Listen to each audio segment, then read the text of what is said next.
So with this myth slash misunderstanding of the day, it's talking about the speed of a rep.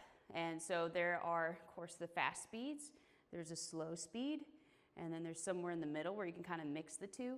And I really want to talk about the concentric and eccentric portions of an exercise. So those are just fancy words of saying you're moving up against a resistance, that's concentric, versus eccentric is where you're going with the resistance. And so in this case of a bicep curl, let me grab my weights here, just to clarify what I mean by these examples. The concentric motion is when the weights are going up against gravity. If gravity is going straight down, whoop, I'm going up against gravity with bicep curl. That's concentric.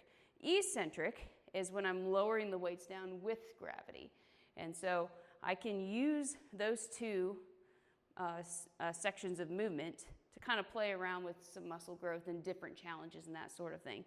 Now, concentric and eccentric is something like a resistance band where gravity isn't the direct pull. So concentric would be me pulling the resistance band away or apart, excuse me. So I'm stretching it out.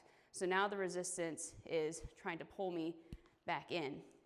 So the pull back in, the horizontal pull back in is going to be more of your concentric or your gravity, quote unquote. And then the eccentric portion is when you're bringing the band back to its less taut position. So concentric, pulling the band apart, eccentric, pulling it back in. So those are two phases of a rep. And so you can play around with some of these. So if you have a concentric, like I'm doing squats today, front squats, let me tilt this down a little bit. So with my squats today, I'm using the eccentric portion, so I'm going to be crossing here, my bad. So the eccentric portion, I'm lowering down slowly. I'm going to see if I can slow down to a 4 count. So I'm taking 4 seconds to lower down.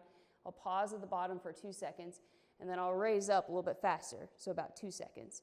So my eccentric portion, 1, 2, 3, 4, pause for 2, and then explode up 1, 2, a little bit faster. So that's going to help me control the weight down, and what the science is showing is that most of your muscle growth and strength is happening during that eccentric motion, so when you're going with gravity.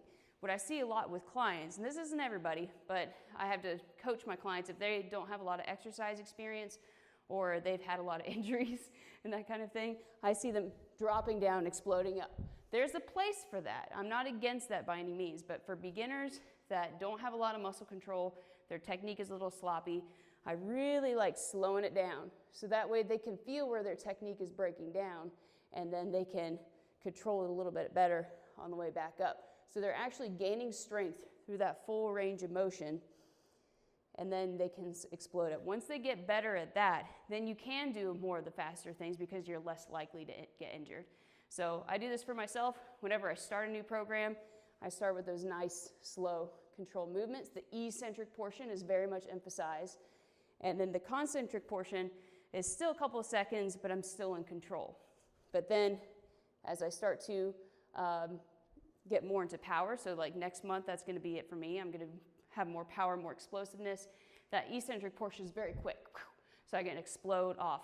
So less of a myth, but just more of like a clarification. There is a place for fast reps, the very quick reps, definitely a place for that, but there's definitely a place for the slow, controlled reps as well. If you are just getting started out, or if you've never tried it before, if you've really focused on speed and never really on like the slowness of a rep, I challenge you to try it because it might be more challenging than you think.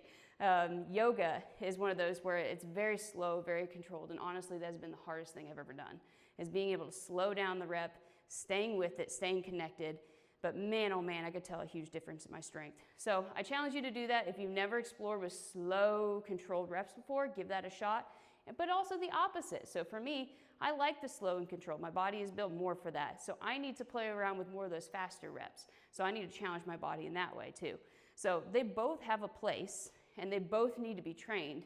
But I like to start with those slow and controlled reps first, build that stability, and then when you add the power and explosiveness, it has a good base to go off of, so that way you stay out of injury.